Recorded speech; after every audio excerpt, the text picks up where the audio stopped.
the Talk Birdie Simi with former world number 16 Nick O'Hearn and Tour Pro Mark Allen, live from Titleist and FootJoy headquarters. And thanks to our great partners, Titleist, they're the clear number one ball in golf. FootJoy are the number one shoe and glove in golf. Driving a BMW is like hitting a perfect shot, smooth, controlled and powerful. Ping, they'll help you play your best. The Golf Clearance Outlet beat everyone's prices. And Better, the fastest and easiest betting app in Australia. Now, from Titleist and FootJoy headquarters, it's time for Talk Birdie Simi. G'day everybody, welcome to the program. So much to talk about this week, including, have a look at that beautiful picture behind us, Nick. That is 15 at Cypress Point. The Walker Cup is played this weekend. Yep. And of course, we won't be seeing it unless you have got Peacock. So good luck. I reckon there'll be a lot of golfers trying to hook up Peacock this week because I think it's the only way you can watch it. Nice to see you. And you, mate. It's have a look at that view because it's probably the only time you're going to see it this week, unfortunately. But wouldn't it be great if we could get it on KO or something like that? Is Peacock a thing? I mean, can we get Peacock? It's a US NBC product, I think. But it owns Channel 10, doesn't it? NBC owns Channel 10. Okay. No, it's Paramount. Paramount. Channel 10. I made a mistake. So maybe we can't get Peacock. I don't know. But it is a People travesty. used to call you a peacock. Yeah, I get that. It's a travesty that we are not going to see the best young players in America playing the best young players in Great Britain and Ireland. On possibly the best golf course in the world. On possibly the best golf course on earth. Do you reckon the Europeans should be organised into the Walker Cup now? Just so, because America is so strong. They are. It is crazy strong. Yeah. And if you don't know why, I think you're right, actually. I think Europe's. I think they should have the very best. Because they're basically from Europe as well. They're basically like the old Ryder Cup, isn't it? That's right. It's America versus Great Britain and Ireland, where obviously they used to get pretty much shellacked every year. That's right. And I think it was Arnold Palmer and Jack Nicklaus said, look, to the Europeans, maybe it's time you bring. When I say to the Europeans, to the Great British and Ireland people, said, look, bring the Europeans in. That's going to make this more of a contest. And guess what? They're probably regretting that decision. Yeah, well, they are for sure. But it is now the best golf greatest tournament in the world. Absolutely. Without a doubt. And the Walker Cup, I've watched it before on Foxtel and KO. I've watched it before for sure. Yeah. Well, when you hold it like venues like Cypress Point, have you read the book The Match? No. The greatest golf book ever written, in my opinion. All I know is there should be a movie about it, apparently. It's unbelievable. In a nutshell, it's about a match that took place between Byron Nelson and Ben Hogan, best ball, thank you very much, against Harvey Ward and Ken Venturi. So the two best amateurs going Two around. best amateurs in the world. Now, back then, this was probably, I think it was back in the 60s, I'm thinking, when they did it. Yeah. Now, amateurs and pros, there wasn't too much of a distinction between both. And there was a guy off the movie, what's that movie called? The Greatest Game Ever Played. Do you remember the caddy, the little guy, Eddie? Yeah, he became a wealthy car salesman, millionaire, and he touted that he had the two best golfers in the world. They were amateurs, this Harvey Ward and Ken Venturi, and they could beat anyone in the world. And he was at a dinner at the Crosby Clambake. Remember they used to call it the Crosby Clambake, right. which is now the Pebble Beach tournament. Yeah, he was at a dinner sprouting about how good these guys, they'd take on anyone. We can beat anyone. There was another guy at the dinner. Sitting there alongside him was Byron Nelson. Yeah. And he sort of gave Byron a look and said, hey, Byron, I need to have a chat. And he walked out the back and he said, look, I've already rung Ben Hogan, which he hadn't. And he said, Ben's in. He's in if you're in. And Byron said, well, if Ben's in, I'm in. Right. So then the guy goes out the back, rings Ben and says, hey, there's this guy sprouting off. Byron wants to play with it. Are you in? He says, well, if Byron's in, I'm in. So basically that's how the match was created. Clever. The other guys didn't know who was showing up. He said, right, I've got a match for you. Two guys I'm bringing. Who are they? And he goes, I'm not telling. You'll see them tomorrow. Rock up in the car park. Guess who gets out of the car? Byron Nelson and Ben Hogan against these two guys. The greatest match ever played. Well, can I put out an SOS to Hollywood right now? Why aren't you making this into a movie? My God. It probably has. I don't know. It's got to be. Well, it's great. If it is a movie, it's so hard it wasn't any good. It's so hard to – how are you going to get people to play those guys with those golf swings? Although with AI these days, I'm sure they could do some tricks. With AI, you could get it done. Yeah, you could. How could you not? It would be so good. Anyway, by the way, speaking of great golf courses, you played Royal Melbourne on the weekend. What did you think? I think they're just going to get it ready for the Aussie Open. I think it'll get there. It won't be perfect, No? And I'm not talking – I think the fairways will be perfect. The tees will be perfect. The fringes is the issue. Okay. Were they roped off? No, they weren't roped off. They weren't? Okay. No, they weren't. Interesting. But I also noticed where they had laid some turf in other areas. So I imagine the areas that were questionable, where people were still taking their buggies, I imagine those areas will be laid with the fescue grass. Okay. So you played the Royal Melbourne West? We played Royal Melbourne West in a swap day. Okay.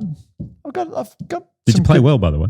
I hit the ball okay, but I had 36 putts. So it was really windy. It was one of those really windy, rotten days. So I had 29 points off plus 2, 36 putts. So give me my normal 30 putts and I played quite well. But it doesn't matter because Royal Melbourne is one of those places where every time you go there, you polish your shoes, because you're excited to play Royal Melbourne. It's like a shrine, basically. It is one of the greatest places you'll ever go. But I've got to say, I've got some concerns about what they're doing with what frames the golf holes. Yeah, I've seen them remove some things on certain holes in the past, and it's look, you've got to give it time to mature, but still, in my view, I don't think they got the balance right. I remember the par 3. What I think is the greatest par 3 in Australia is the fifth Royal Melbourne West. Yeah. And last time I played it, they'd taken a lot of was it tea tree and things like that? I'm not sure what was back there, but they'd taken a lot out of it. And it just doesn't quite look the same. I don't know. But maybe when it grows back and they get the heathland going again. Well, on the West Course, they've got 3 holes just like that. And it's a green at the base of, what would you call it? It's like an amphitheatre. But it's framed beautifully, isn't it? Yeah. So you've got the 5th West, par 3.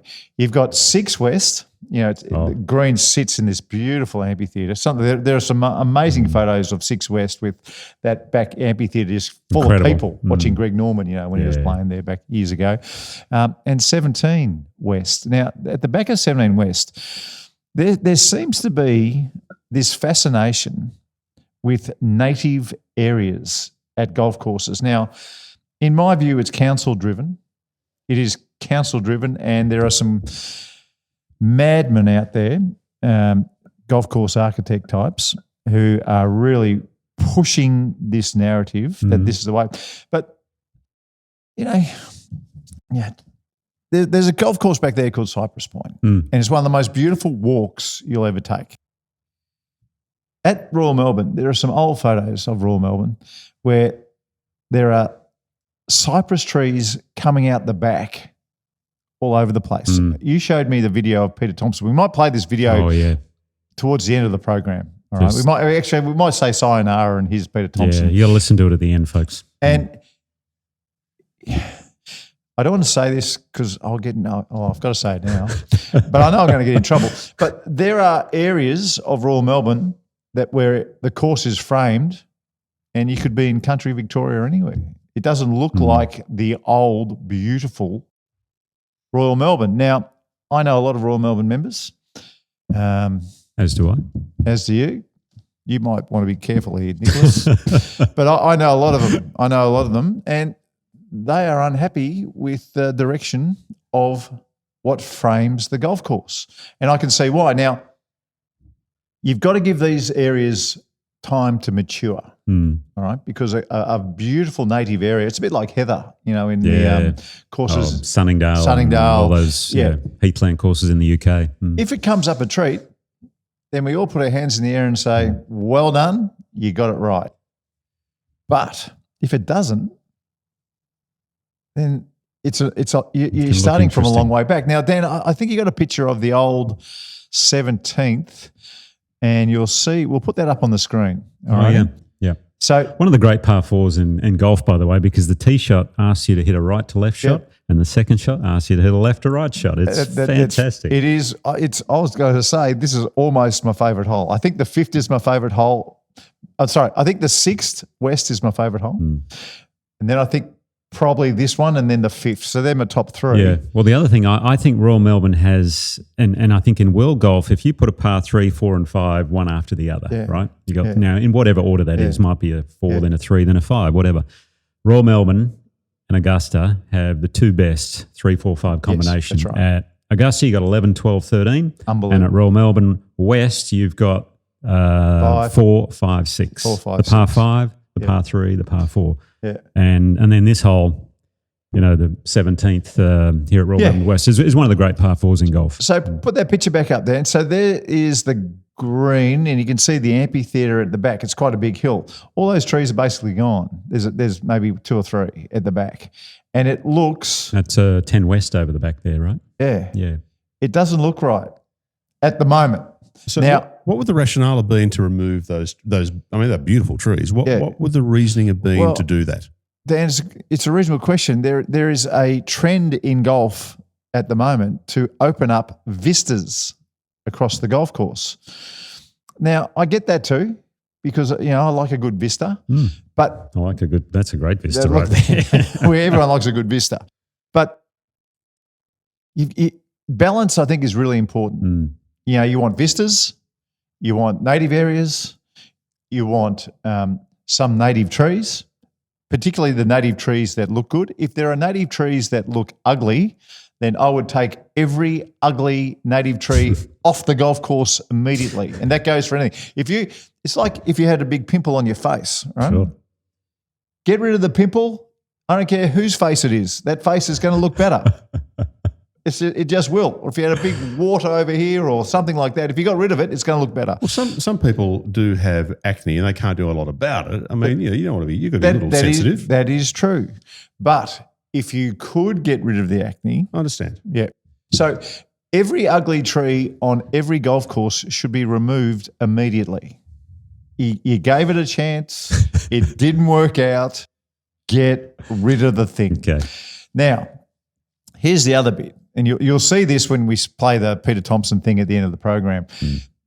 What looks beautiful at Sandbelt golf courses, probably all great golf courses, is a beautiful, like a Californian pine or a cypress popping out of our tea tree. And if the tea tree is far enough away, you can just kind of leave it there and it looks beautiful. If the tea tree is on the edge of the fairways, like it is a lot at Royal Melbourne, at Kingston Heath, for instance, they trim it all the way down so back, you can find the ball quite easily if you happen to go in there and you can get it out. Yeah. It's what they do at Kingston Heath.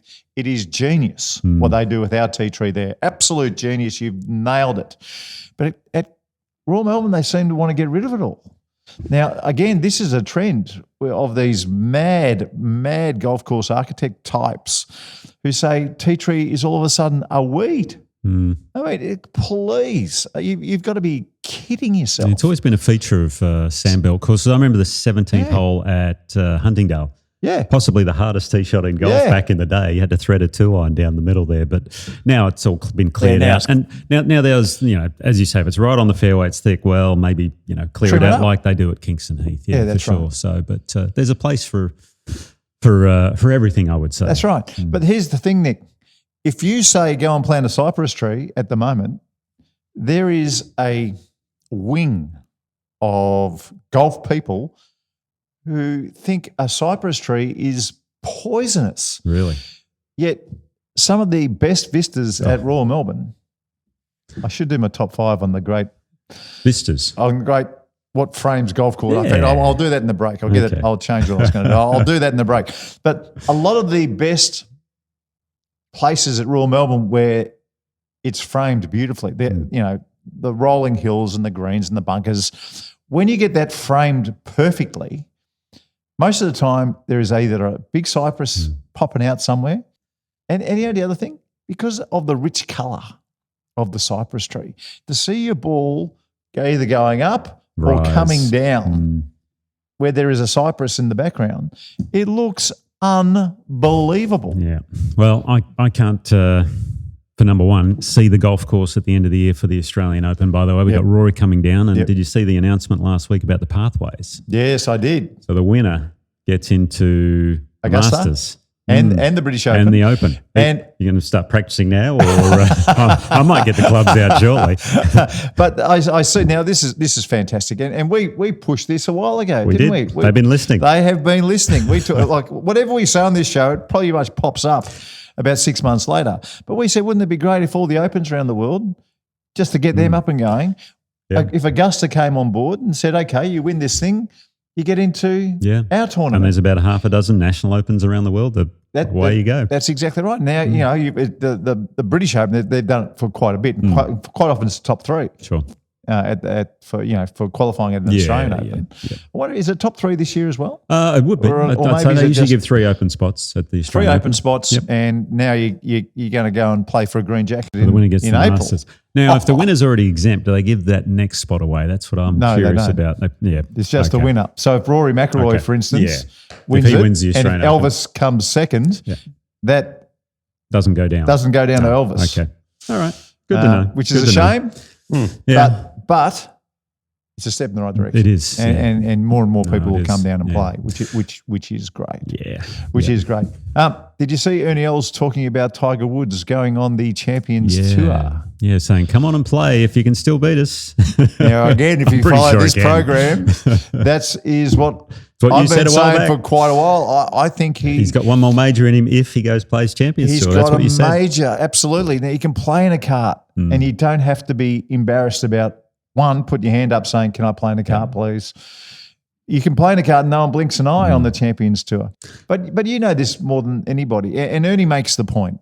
He said he's better off playing in a Champions Tour event and contending and shooting 66 or something like that than finishing 60-something on the regular tour, and hurting yourself.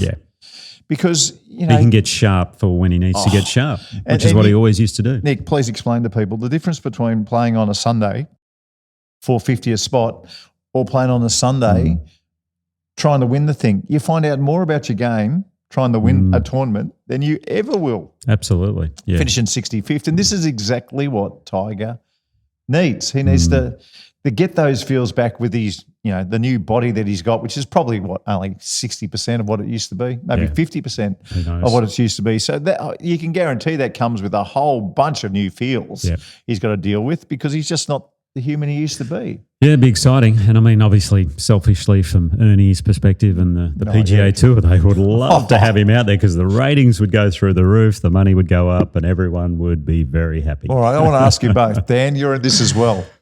If you had a regular US Tour event playing, so not the Masters, I know what you're going to say. not an elevated event. Maybe it's the John Deere or something. The John Deere. Yeah. All right. Sorry, everybody at John Deere, but you're just a regular tour event and you're up against Tiger Woods. Yep. Don't care who he's in the last group with. Let's say he's in the last group with our man Richard Green. Yeah. Or give me some Stevie Allen. Stevie Allen, whoever it is. So Stevie Allen and Tiger Woods, and they're battling it out to win a championship. Who are you going to watch? I know. Well, I don't care who wins the John Deere, unless an Australian's going to win. If it's just another winner, I'm watching Tiger Woods try to win on the Champions Tour. Yeah. Nick? Oh, absolutely. I mean, there's only one guy in my lifetime that ever moved the needle when I was playing. I mean, Norman obviously did, but it was sort of towards the beginning. Norman did. And, the end of his career, he still was moving the needle, but no one moves it like Tiger. Yeah. No one does. I reckon Ernie Els moved the needle a little bit. I used to love watching Ernie play. Oh, I used to love playing with Ernie because I'd never shot a bad score playing with a guy. It was unbelievable. What about when Fred Couples was close? He'd move the needle? Yeah. And there are other players that do move the needle a little bit, but I'm talking not just like that. I'm talking all the other way. Put it into the orange. Spieth moves the needle when he's when he's sort of around. John Daly trying to win tournaments, moved that PGA one. Yep. The first major he won, where was he, 13th alternate or something, and took Nick Price's caddy squeaky, and they ended up winning that PGA championship at Crooked Stick. That was enormous. Well, maybe I saw, what was it, Tiger's son Charlie moved the needle the other day because he had a hole in one, right? Yeah, at Sawgrass. So how about where they play their amateur tournament? So that it's a kids. Was it the Players tournament? Junior? Yeah, it was at Players Sawgrass. Championship. Yeah, it's like the third hole. Yeah, I remember. I know the par 3, not an easy hole, about a 7 or an 8 iron. Dan's fingers are going crazy over there. He's going to put it up on the screen. So if you're watching on YouTube, here we go. You're going to see Charlie Woods holing in one. And that is the third hole. That is the third hole at Sawgrass there. Yeah, it looks as though he's just a little baby draw. That swing looks familiar, doesn't it? Yeah. Well, it's Tiger's backswing with Rory McIlroy's follow through. Yeah, that's right. Oh my God, I got it. It wasn't too big a celebration, but they seemed to be pretty happy about it. Yeah, I'm not sure they knew it went in. Yeah, there is a little bowl in that green where you can't quite see, and I have a feeling he didn't see it go in. Yeah, okay. Here he is picking the ball out of the hole. Yeah. Very nice. And that's his second hole he won in competition. Really? Two already? Yeah. Gosh. How old is he now? He's still not in the top 10 ranked for his age group in America. There's a Isn't lot that of good amazing? players. A lot of good players. Well, I still love what Tiger did to him. And do you know this story? Go on. Well, he didn't give him all the clubs that help you find the sweet spot. Ah, good. Tiger Woods made his son play blades. And at junior level, that is a significant disadvantage. Yeah. A horrible disadvantage to have. That I did see he's using a putter that's not a blade. Okay. He's got more of a mallet. He's got more of a mallet. Okay. And of course, he's got the woods. You've got to have the woods. He's one of the longest drivers in junior golf over there. He's hitting it a million miles. But as far as hitting your pitching wedge 170 yards, he doesn't do that. Yeah. And his pitching wedge is the same as Tiger's pitching wedge, which is 49 degrees. Is it really? So his he'd be hitting pitching wedges at 135 yards probably, and he's playing against other kids who are hitting at 155 yards. Maybe, yeah. So he'd have a lot of clubs in the garage to choose from, I'd say. Imagine that. Imagine mate. that collection. Imagine that. You're not happy with your putter and you just quickly wander into Dad's. Well, this one won the 2005 Masters, okay, or whatever year it was. Or there'd be 100 copies of it, wouldn't there? Yeah, probably. There'd be 100 copies of the actual putter that won 14 of his 15 majors. Probably. I think Yeah, you're right, because I think it was probably the one putter he used, wasn't it? Yeah, So, you used it all the way, but he got a lot of spares. I think it was a Scotty Cameron with a pin grip, I think. Is that right? Yeah. And I reckon he'd be right for sharp grooves as well, because apparently Tiger gets new wedges every week in a tournament. So he'd have the sharpest grooves of all time. Yeah, the other benefit about Tiger playing the Champions Tour, and you're saying who would you watch? And clearly we'd all watch Tiger. Yeah. But I think the other benefit is not only would golf fans watch Tiger, but he would bring in new viewers who typically would not watch golf. They'd say, "Oh, it's Tiger," because he's a rock star. That's right. I wouldn't be surprised if there's a bit of a boom for senior 40-something golfers. 100%. Yeah, and we're almost getting to that point now, I think. It's funny how eras come and go, but the youngsters coming up now would have never seen Tiger play, and they'd kind of go, yeah, that's right. Heard of the guy, never seen him play. Yeah, that's right. Whereas go 10 years ago and you go, well, the man, 15 years ago, he was an absolute rock star, probably one of the most recognised people in the world. Now it's Rory and it's Rahm and those sorts of players. So anyway, it's funny how eras change the older we get. Nick, you were talking before the show about the European schedule. Absolutely. This was my favourite time of the year on the DP World Tour because we just had Cran-sur-Cier, which, I mean, look, it's not a great golf course, but the views and the town were absolutely amazing. But I want to talk to you about the tournaments coming up, and they're so good. Irish Open this week. Yeah, where's it at? It's at the K Club, which again, an American-style course, but still, it's the Irish Open. It's so much fun. It's a ripper. And then we've got the BMW PGA Championship at Wentworth. How good is that? Yeah. Always one of my favourite events of the year. Yeah. Then they got the French Open. Now it's changed because they usually have it at La Golf Nationale, but it's now going to Golf de Saint-Nom-la-Brèche. Righto. In Is that Paris. the one next to the I've heard a lot about this. Is this the one next to the race course? I'm not sure. I haven't played a lot of places in France other than La Golf Nationale, to be honest. And then the Dunhill is following the Ryder Cup as well. At St Andrews. Can't wait. This was my favourite time of the year over there, and the buzz, from all the people playing these events. It's just incredible. So, well, it's time for this week's Touch of Class. Touch of class. Driving a BMW is like hitting the perfect shot. Well, that is pure magic.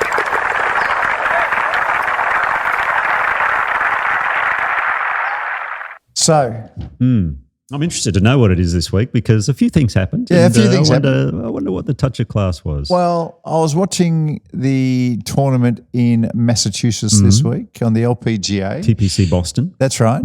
Now, Gino Titikal, she didn't win. A young lady named Wang beat her. Apparently, she took a lot of photos of parking lots. Yeah, that's right. Miranda Wang.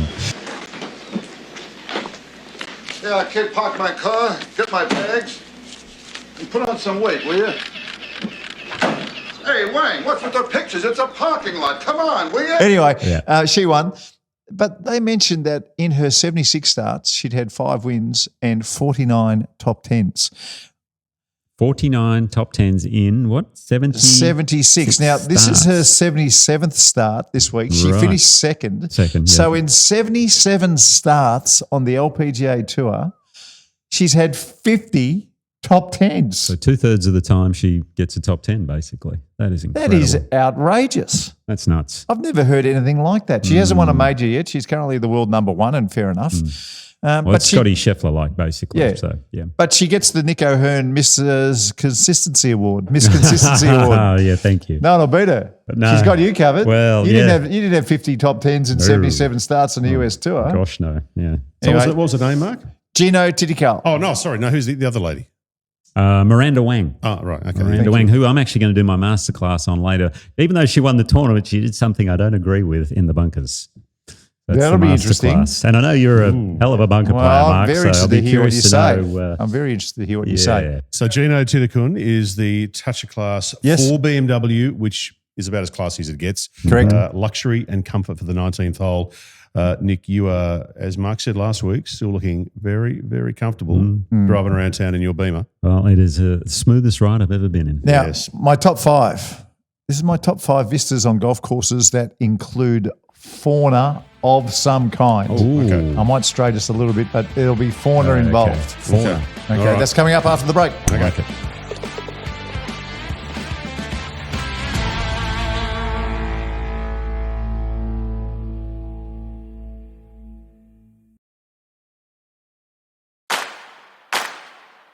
From Titleist and FootJoy headquarters, this is Talk Birdie Simi.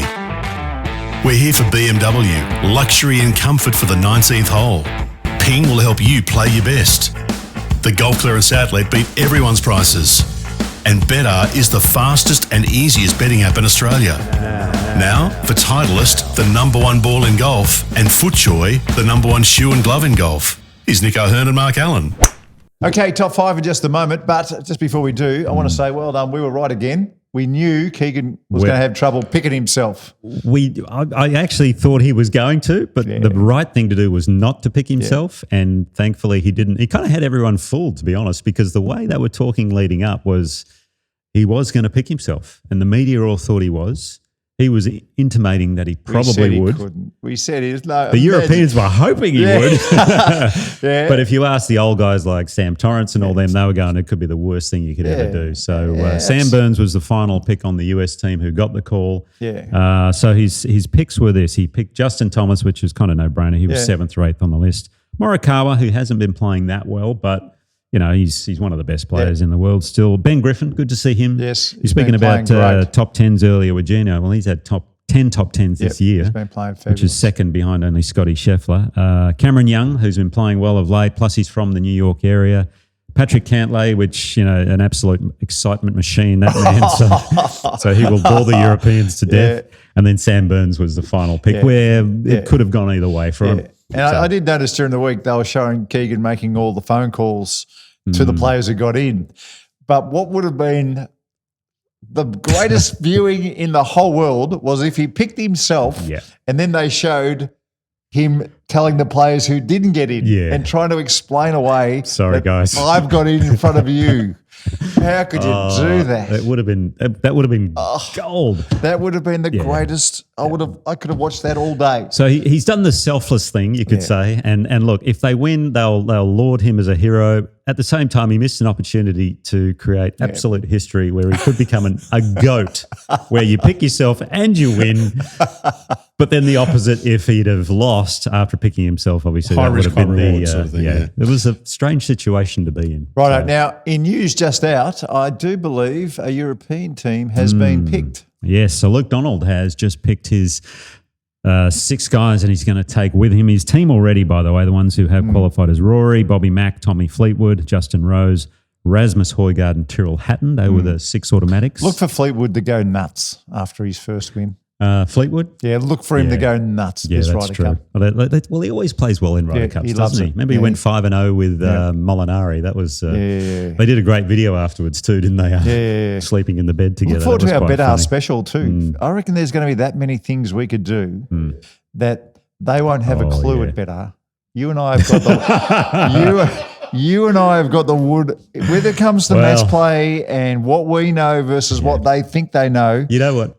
They won't know. You know what would be a really good bet, the Ryder Cup? Something involving Sepp Straka, who he did pick, Yes. because no respect Straka. He's always high odds, right? He get picked. He got picked along with Hey. Shane Lowry, who hasn't, Yes. hasn't been showing Has the to best get in there. form of late. You've got Ludwig again. Ludwig. Not been playing that great, but they had a great Gotta last have him Ryder in Cup. there. Victor Hovland, Yep. John Rahm, of course, you had to pick him. I mean, even though he's playing live and he was a long way out. Yep. And Matthew Fitzpatrick, which is understandable because he's been playing really well of late. The only guys I thought were a bit hard done by who has been playing well is Marco Peña because he's won a couple of times recently. You had Nikolai Højgaard. It would have been nice to see the Højgaard twins play Brothers, together, yeah. but he was just a bit too far out. And then Matt Wallace as well, who's been playing well lately and almost won there in Switzerland. So can't wait. They'll beat the Americans. You That's think? a strong You think? team. It is a very that strong is such team. a strong team. It's going to be close. It really is. And the only thing I'm worried about is the New York crowd. If they get out of control, something could happen. A lot of Irish folks in that New York crowd. Yeah, there is. It's going to be a lot. It's going to be good. A lot of English, a lot of Europeans in New York. It's going to be so much fun, though. Watch out. Great Okay, city. time for this week's top 5. Top 5, top 5, top 5. The top 5 for better, the fastest and easiest betting app in Australia. Top 5, top 5, top 5. So this is the top 5 thanks to Betr. It is the fastest and easiest betting app in Australia. Mark, take it away. And we're going to make a fortune at the Ryder Cup. We'll So rinse Hummer. this week's top 5 is, I've done it on the back of Royal Melbourne's not so inspiring framing of their beautiful golf course that I have at number 2 in the whole world. So don't punish me. I still love you. They welcomed you in at the weekend to play, and then you line them up and have a crack. I just have a little teensy tiny concern about what they are doing that frames their golf course. I bet the greens were pure, though, right? The greens are going to be perfect. Yeah. The greens are going to They be perfect. always The are. fairways are going to be perfect. The joint's going to be looking $1 million. I reckon if we get some hot weather, they'll get the golden rough coming up. It'll look great. Mm-hmm. The fringes might just be a B- or a C+. That's all. And that's no worries, by the way. Now, my top 5 this week. Top 5 Vistas with fauna and such in the background. Okay. At that frame golf holes. I think there's that's one important. that doesn't count as fauna. And such. There's one that doesn't count as fauna. So is this a top 6? But or? it's got to go in. Okay. No, it's not. It's just not really what I'm saying. It is. All right, at number 5, you've got to help me, okay? So things first that come into mind. Okay, all right. When you've got a beautiful clubhouse. Oh, this is the and such. No. Well, there's maybe 2 and suches then.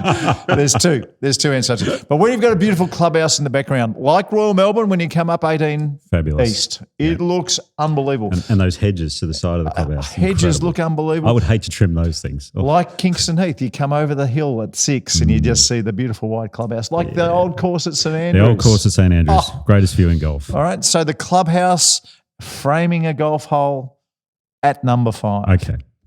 At number 4, now this is very much leaning Victorian right here. Okay. When you have tea tree in the background and the tea tree is far enough away to where it's just there, It's great behind the greens. I like beautiful that. behind greens, it's got a nice shape, and even if it's on the side of a fairway, as long as it's thinned out like they do at Kingston Heath, tea tree just looks golf. It's as simple as that. And you've got some morons out there trying to get rid of it all. And you know who I'm talking about. You know who I'm talking about. That's tea tree. Number 3. Now, this gets into that area where it's not exactly fauna, okay? This is the and such part. Oh, And such. this is the and such. Okay. When an ocean Oh, is in the background. Wow. And for you in the car listening along, I'm pointing to a picture of the 15th at Cypress Point. When an ocean's in the background, you can play a dog track oh. and it's still magnificent walking down that hole. Well, I mean, what was it? The latest number 1 course in Australia that they ranked. Cape Wickham apparently has some of the best ocean vistas in the world. No doubt about that. No doubt about that. Number 2, and this is a really simple one. So simple, it's not funny. Golden rough. When you've got beautiful green fairways, and I'm not talking about crazy green like Augusta. I'm talking about just our green, even a light green. A light green fairway, and you've got golden rough, not tricked up. It doesn't have to have crazy plants in there and crazy, local fauna growing out of it. Just golden rough. Nice and simple. Yeah, you get that a lot on links courses in the UK. I love it. It looks in the summertime, superb. it's beautiful. Absolutely. It looks superb. Beautiful. Go and watch, what is it, the showdown, what's the one between Nicholas and Turnberry. Turnberry? What was it called? Something in the... the Jewel in the Sun. Jewel in the Sun. Yeah. Go check out Jewel in the Sun. Yeah. My God. Golden rough, so simple, but looks so beautiful when it frames a golf hole. And my number one things that frame golf holes, you can have crap golf holes. They can look terrible. The architecture's nothing to be, no big deal. But if you've just got the right amount of cypress trees. They look great, don't they? Or Californian pines or any kind of pine, to tell you the truth. Norfolk Island pines. If they are in the background and the ball is falling down, those trees are just golf trees. They are pure golf trees. Now, you don't have to have the whole course with cypresses, but just a few around the place. I'd have 2 or 3 on every hole. Simple as that. Yeah. Don't have to go crazy with it, just 2 or 3. And then you'd have some golden rough. You'd have some local trees that are looked after. And then you'd get rid of every dirty, ugly tree on the golf course. Just get rid of them. This is my message to everybody out there. If you are in control of what happens at a golf club, if you have ugly trees on your golf course, that makes your golf course look ugly. So get rid of them. It's very simple. Yeah. Well, the cypress trees, I think, are my favourite trees. Wow. I sent you a picture earlier, Dan, of one on the 17th at Cypress. Now, there's something weird about that tree. Well, the ones, I think I sent it to you, Dan. Maybe if we can pop that up on the screen. Now, the thing about that one, and you've played there, is you've got a bunker in the fairway, sort of in the middle of the fairway, basically, with the cypress trees in amongst it. Now, this cypress tree apparently is just one, but you look at it and you think, well, there's 6 or 7 trees there, but the roots go under the ground and come back up again, under the ground and come back up again, and apparently, I've been told, it's only one tree. Is that the one? I think it is. That's the one there, Dan. Yeah, that's the one, Dan. Let's pull that one up Whack and that one on. Show that for our audio listeners. This is the cypress tree at 17th hole at Cypress Point. You got the bunkers in front, the green's just down around to the right there. That apparently is one tree where the roots just go up and under and back up and so forth. It's amazing. Now, if you get stuck behind it, well, good luck, basically. It's just the one with the like the oceans to the right. Yes, to the right. Correct. Yeah. Okay. So this is one of the reasons why Cypress is so good, because it has the ocean in the background. It has the cypresses in the background. There's a point where you go through. There's 6 holes. Well, it's 3 courses in one. Yeah, 6 holes wooded, 6 holes through the dunes. And 6 holes on the ocean. Yep. Or 5 because the last hole is sort of more back through the trees again. That's right. But that's okay. Right. You got to get back to the clubhouse somehow. You've got to get back to the clubhouse, and it's not the best 17-hole golf course in the world. The 18th is okay. It's a good hole. It's a good hole. I birdied it when I was there on a regular basis, so I love that hole. Of course you birdied it. Guys, Ping will help you play your best, and now they are going to deliver the Ping Globals for Unique.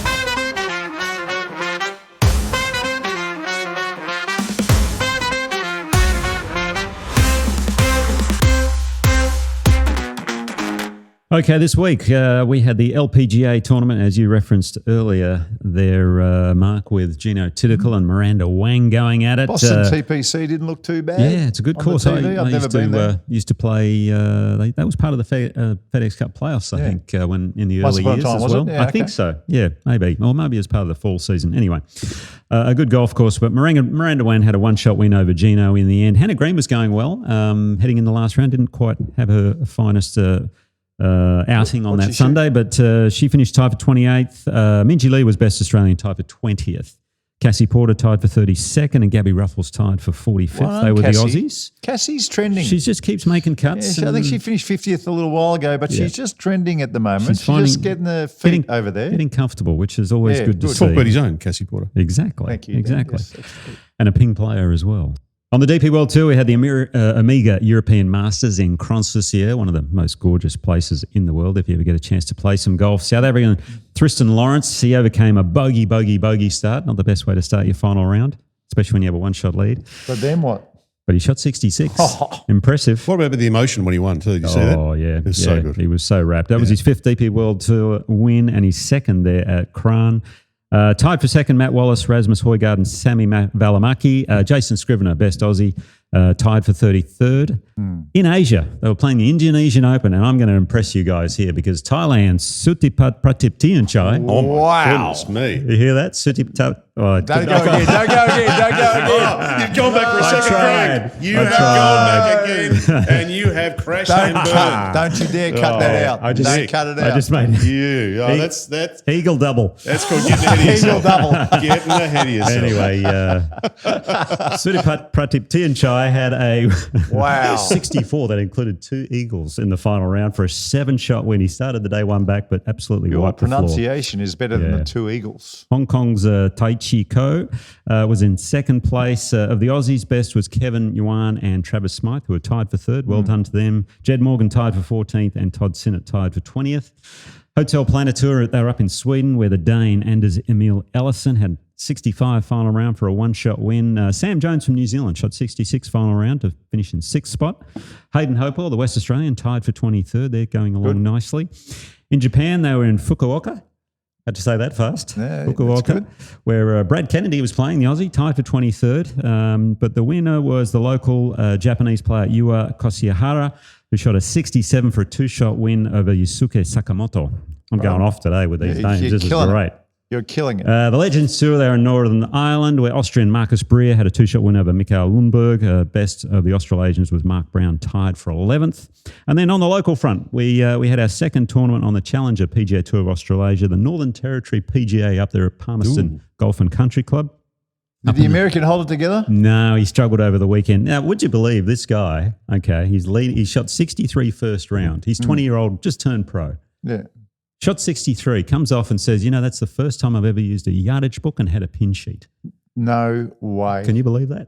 Never used a I yardage can't. book. Yeah. Well, because he always just used his gun, probably. I don't know. I don't think he ever played with yardages or something. I'm not sure. Maybe he used a Maybe, gun. because in America, you can use your rangefinder. Well, you can here as well. You can here in Australia. But it's funny. Yeah. Yeah, Very well, strange. okay. Very strange. It was one of those things that you go, really? He shot 63. You might want to start doing it a bit more. But he struggled over the weekend, unfortunately. But Andrew Martin, the journeyman, had a 1-shot win over Nathan Barbieri. It was actually a fascinating final round. Very tough day. 69, 2 under par was the best round of that final round. Jeez. And they Windy really day. grounded out in the end. Yeah. So that's his 3rd win on the Australasian Tour here for Andrew Martin. A few years ago, he's got his DP World card through the pathways here, so maybe he can go do it again because he How'd didn't Jeffrey quite have Guam the go? best thing. He missed the cut, unfortunately. Doesn't but matter. Great to see him back playing. Yeah, it doesn't I matter. think he shot rounds of like 72, 73 or 73, 74. That's no disaster. Which is amazing when you've only got one eye. It's pretty impressive. So it was a big part of the story early on, which Ewan Porter was telling as well. No, that's So fabulous. That's this week's Ping Global Results. All right, time for some feedback, boys. Talk Birdie feedback. Thanks to Southern Golf Club. And the feedback to Southern Golf Club, looking like a picture, as it always does. That statue has looked fantastic. The photo we had a look at last week was great. Now, guys, some feedback here. This is from Christopher. Nick, your top 5 chokers from last week. Chokers obviously not in the way Choke we downers. Choke down the golf club. downers on the grip. Yes. Christopher has said, I think Gino Tinnicorn chokes down too, but can you tell me what are they each trying to achieve by doing it? Well, I know this. I was taught in America by the short game guru, Steve Long, that when you're hitting a half shot, because you're not going at full pace, you know how there's an angle between the shaft and your arms that hang down? And quite often when you get fitted for a golf club, you'll notice that at address, the toe of the club will sit up a little bit. Yep. Well, that angle at full speed, the toe will be on the ground, Okay. dead flat. Yeah, with the centrifugal force going. That's right. So the centrifugal force straightens that angle out. When you grip down, it affects the lie angle, makes the club effectively more flat. Okay. So because the centrifugal force isn't as much, you'll get the sole of the club by gripping down on half shots at impact in the correct position. Okay. Interesting. Yeah. So I've always if I hit a half shot, I grip down, 1 inch. If I'm hitting a 3/4 shot, I grip down half an inch. Yeah. If it works for you, fantastic. Yeah, What's I've in my never head? done it myself. From what I've heard is the closer you are to the ball, the more control you have. So pretty simple on the shorter shots. Okay, we were talking last week about tennis elbow and a couple of solutions. You guys became Dr. Googles for a couple yeah. Are you qualified, by the way? No, I am qualified on Google as a did- doctor. Yep. Oh, really? Yeah. Okay, interesting. Okay. Stayed in a Holiday Inn Express as well. So there you Does that go. insurance cover that? Peter has said, I had tennis elbow 5 years ago. Acupuncture fixed it for me after half a dozen sessions. And Clinton said, on tennis elbow, I had it in my left arm a couple of years ago. I also did acupuncture and the pain disappeared and hasn't come back. But Daniel has said, we had so much feedback on tennis A elbow. lot of people get it. Yeah. Daniel has said, I heard you guys talking about it. I've had it a number of times from repetitive actions at work. I had cortisone injections in my right elbow that came back, but I found an exercise on YouTube using a broomstick that fixed it over a couple of weeks. Nick, I'm sure you wouldn't mind lending your putter to the listener. I still do this periodically when it flares up. Voltaren, I think, this is him saying this, just masks the pain, which I think can make it worse. So you got to get it checked out. Well, see, Voltaren, when I think I use it, when I had it, I would use Voltaren and then not play for a while or maybe just chip and putt. Okay. And then it would go for good. So I felt like if a bit of a combo with Voltaren. Voltaren, I think, is the only painkiller that actually works. Just reduces the swelling wherever it is. It's amazing. I wonder if your good mate, Todd Woodbridge, superstar tennis player, has ever had tennis elbow. That's a good question. I'll ask him. Yeah. I'll find out. Yeah, drop him a text. How many professional tennis players actually get tennis elbow? That's what I'm thinking. That's because you don't hear of it. Oh, I don't think you do. No. Yeah. It's mostly golfers. It's a weird, why don't they call it golfer's elbow? I don't know. All right, we've got lots more comments on Stevie Williams. Ernie has said, great podcast, guys. I enjoyed the hell out of that. Oh, thanks, Ernie. And I have just started reading Steve's book this morning. Oh, great. fabulous. It's a good book. There we go. Yeah, it's a ripper. Prashant, I apologise, Prashant, if I pronounce this incorrectly, but Prashant has said, I caddied on the PGA Tour for 12 years. I was paired with Tiger and Steve many times. No disrespect at all to Steve, but I reckon Bruce Edwards was the best caddy on tour. Ah, there you go. Well, Bruce used to caddy for Finchy or Norman? Tom Watson. Tom Watson. If you remember him pointing at him That's as right. I Tom told hold ya. that chip I on the told ya. 17th at Pebble. But he also caddied for Norman as well, yeah. Yeah. And probably Finchy, Did I'm he- not sure. did he caddy actually. for Finchy? Oh, I don't know. Oh, he definitely caddied for Norman. You said it with conviction, so I was just going to agree with you. So. I've got a feeling he caddied for the Shark or Yeah, he did caddy Finchy for the at some Shark, I think. stage. Yeah. Message from Rod here, who watched the Steve Williams episode on YouTube and saw the video of Tiger's chip-in on the 16th at Augusta. Oh, yeah. Legendary shot by a legendary golfer, called by a legendary announcer, probably the most famous in all sports. And get this, I am very fortunate to have watched it live. Oh, wow. Oh, How good's that? he was unreal. there. Yeah. He was How good's- there. That is fantastic. Yeah. The other thing I'd like to know is, was it Prashant, the previous? Yeah. yeah, Who'd he Prashant, caddy yeah. for? I want to know who he caddied Yeah, for. who'd you Yeah, caddy so for, please Prashant? send in who you caddied for over the years He as well. played a if you- lot with Tiger. Apparently. So, Well, if Prashant caddy for 12 years, you may well I'm have sure. Yeah. bumped into Maybe. Prashant. Yeah. Although if he'd he is see- Bruce you'd Edwards, know that was him- before you'd- my time. You'd so. know him his nickname. You know, Yeah. it'd be Lumpless or it'd be Shags or it'd be, you know. That's how, that's how you true. know everybody. Wilbur, yeah. that's Message it. from Dan here. I really wish Tiger and Steve would straighten out their stuff and he could get back on the bag for him before Tiger retires. Their success was at a different level to everyone else. Champions Tour. Wouldn't that be a comeback? Steve would be driving the cart. I don't think the caddy can drive the car. Oh, you're kidding me. Can they? I'm not sure they can. I think it's just for the player only. I'm not sure. What about the caddy's got bad knees? That's true. True. Okay. Paul Maloney, Tour Pro Paul Maloney, joins would have been laughing at everyone from up above at being nominated last week in your top five, Mark. No, Yeah. sorry, not top five, in your discussion around players you didn't like playing with. Yes. Yeah, I reckon he took pleasure in it.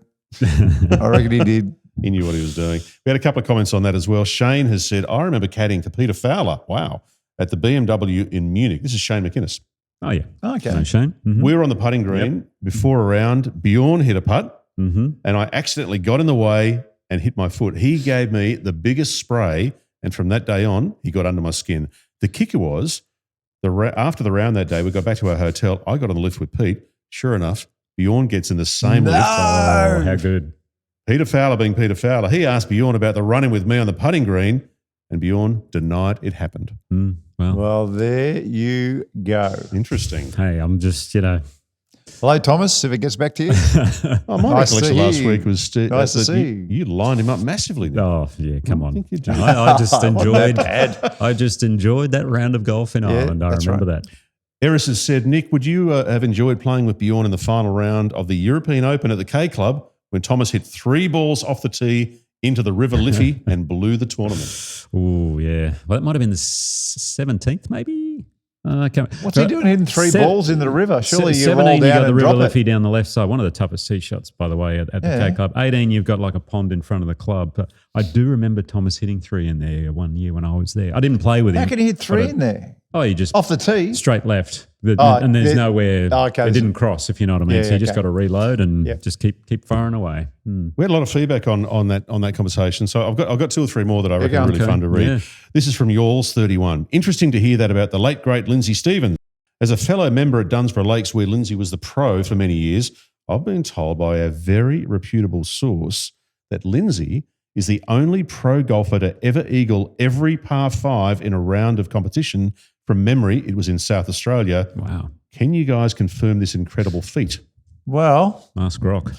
I'll ask Grog. No, don't do it. But it would He's very surprise me unreliable. because he from tee to green, you'd struggle to find a better player back in the 80s. Yeah, he was an absolute He was flusher. a flusher. Yeah. Yeah, no, he was. So you think 4 eagles. So you don't know that it did happen, but you can see that it could have. Yeah. Oh, yeah. Yeah, it Yeah. could. Yeah. He's. Because he was reaching all the par 5s. He was very long. It wouldn't surprise us. Yeah. No, not at all. Hang on. Don't do it. Did Lindsay Stephen once eagle every par 5 on the golf course in one round of golf? Okay. Continue, Dan. I'll let Grok work away. This is from Ken. I met Lindsay at a senior event on the Gold Coast with all the older guys like Roger Davis, Ozzie Moore, Brett Officer. Lindsay's swing was pure power, but so smooth. I remember thinking about his eagles when I watched Hao Tong Lee have 4 of them, but some of his were on par 4s. Oh, for the days of Norman and Co to be back, commentary was better too. Renton, Laidlaw, birdie. There you go. And as far, have you got an answer from Grok yet? Grok said that he eagled the first at the Netherlands once to take the lead. Oh, But, there you go. Yeah. but nothing on 4 eagles in one round. It kind of reminds me. I have a feeling I beat Lindsay Stephen in a playoff for the Port Hedland Open many years ago. Yeah, on the sand greens up there. On yeah. sand greens. Sand greens. Yeah. Wow. Jeez, you played everywhere, I didn't you? did. Yep. Final one here. This is from John. How on earth is Greg Norman not named as one of the players you did not enjoy playing with? His antics on course during the first 2 rounds of Lucas Parsons' pro debut destroyed Lucas' confidence. Lucas was even on record stating that Greg went out of his way to put him off his game. In my experience as a caddy, Greg was an arrogant so-and-so. I'm editing for language. Another On caddy. and off the course. I do understand Nick's reasons for enjoying playing with Greg, but I think, from my experience, you are in the minority. I've still got Lucas's phone number. I always You should enjoy call and ask. people I liked playing well with. Like, even if I don't like them, but if I play well and beat them, I'm happy Yeah, as you're happy, Larry. So, yeah. it's kind of I've funny. got, like I said, I know Lukey still. I could call him, and if he's willing to come on and tell us about Who was that? Let's do it. the Let's do it. Shark playing with Lucas Parsons first, because Lucas was Oh, yeah. he was a hell of a player. Let's I used to get him on love, I used to He love was an Lukey. incredible player, Lucas. Yeah. Yeah. Let's get him on in a week or two. Maybe not next Absolutely. week because Nick. I'll send him a message after the show and see what he thinks. Yeah, absolutely. That would be great. By the way, Wilbur sent me a message because he listens to the show and everything, and he said that remember I hit the tee shot and I made the quadruple bogey Yeah. when I was playing with Thomas. He said it was at the Deutsche Bank TPC and we're in Hamburg, Germany. Because I was trying to remember it was at the BMW, but it wasn't. So yeah, Very nice. Good on you, Wilbur. And he just laughed away, so it was good. And we'll just wrap up. This is from a message from Matt. This is a terrible oversight, and I blame one person for it. I blame you, Nick O'Hearn. Oh, This okay. is your fault Yeah, of course. as the designated ping guy on this show. Mm-hmm. Matt has said 7 PGA Tour wins with ping putters this year. Oh, is that all? Should be more, I would think. Well, I'm quoting Matt. 7's not bad. Okay. I'm quoting Matt. Seven's good. Seven's not very bad. good. And I think that's information that you should have brought to the pod. My apologies. A little I less will- time practicing on pronunciations of those Hey, Thailand golfers. Suripat Pratiptianchai. There you go. I've done it again. I'm dying to see your masterclass, Nick. Oh, yeah, it's going to be a good one. All right, well, we'll gonna be take a a good break one. and we'll come back with that next.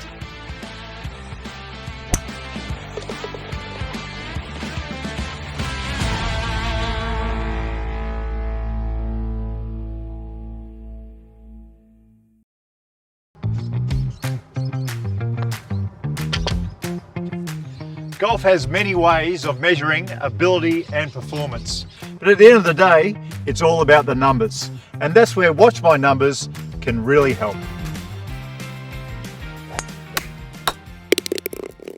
So Miranda Wang won on the LPGA Tour this past weekend, but it was a fantastic win. But one thing I did notice was her bunker play. She gripped down, right almost down onto the steel. Now, when you're playing out of bunkers, to create the speed that you need to get the ball out, you don't want to grip down the club so much. I recommend gripping right up the top because we want to get that club head swinging. Gripping down on the steel, well, that prevents it from doing that. Here's a favourite little drill of mine. It's called the pinky drill. Now, what I do is I take my top hand, I grip the club as normal, but what I'm going to do is I'm going to only grip it with the last 3 fingers there. My pinky is going to overhang. See that overhanging? And then I'm going to take the rest of my normal grip, and what that does, it's amazing how loose the club now feels. See how it's swinging past me here. So I hit some bunker shots doing this. Set up, swing, everything's going to be exactly the same. But when you do this, it just gets the club head swinging beautifully. You get that nice thump in the sand. We'll play one more. That was a pretty good shot, that one. I might even use it out on the golf course. Some people do, actually. But it really gets that club head swinging through. Now, I fatted that one, but the good news was, still came out. Oh, it's got a chance, Mark. It's got a chance. Oh, it just missed, unfortunately. But give the pinky drill a try. This is really good for getting you to feel what the club head should do in the sand. So, was she actually holding the steel when she was hitting this shot? She basically, I couldn't see any of the grip, and she was a long way down. And I thought, hang on, that's not how you play bunker shots. But it is what it is. And the drill that I showed everyone, it's called the pinky drill. Just give it a try. It's fabulous because it'll really get that club swinging how it should. Yeah, I love the drill. The drill makes a lot of sense. The drill makes a hell of a lot of sense. But do you think she was trying to hit down sharply? You know, with the further you go down, you can maybe mentally feel like you're getting closer a little to the ball, sharper, closer to the ball, and you get a little sharper. I don't know, but it seems very strange. I've never seen a great bunker player who doesn't grip up the end of the club. I've never seen a professional hold the steel on a bunker shot unless the ball was plugged in a trap and the ball was 2 feet above their feet. I haven't looked at her stats. She may be one of the best bunker players out there. I don't know. But the one that I saw, I thought, that's quite unusual. She did win the golf tournament. So congratulations, Miranda. That was a hell of a win. Well, we did say we're going to show you a little bit of Royal Melbourne and Peter Thompson. Peter Thompson banging on about how beautiful Royal Melbourne is. It must be back in the 90s. Yeah. Have a look at what frames the golf holes. You've got these beautiful cypress trees that are coming out of tea tree. And unfortunately, we're seeing less and less of that, not only at Royal Melbourne, but right across the sandbelt. This is in 1991, by the way. Yeah, Thank you, 1991. I just love hearing the way Peter talks. It's so eloquent. It's beautiful. Anyway, great show, boys, and we'll see all of you next time. All right. When I was young, the urge to be on a golf course was overwhelming.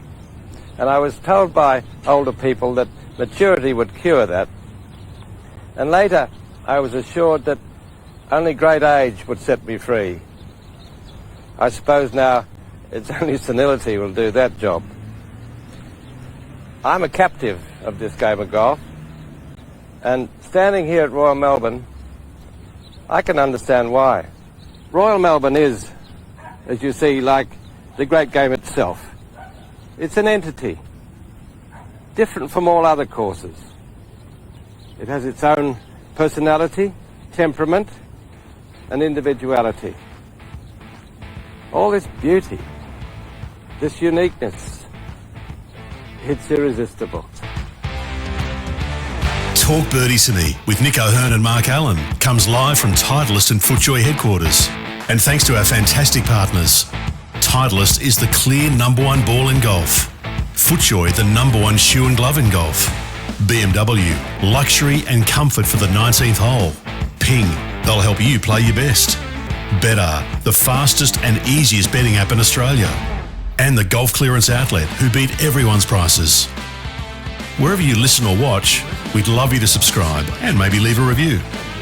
Talk Birdies and his executive producer is Dan Bradley at Kaizen Media, with sound design by Daryl Misson at loudzebra.com. And now from Titleist and FootJoy headquarters, that's been Talk Birdies to Me.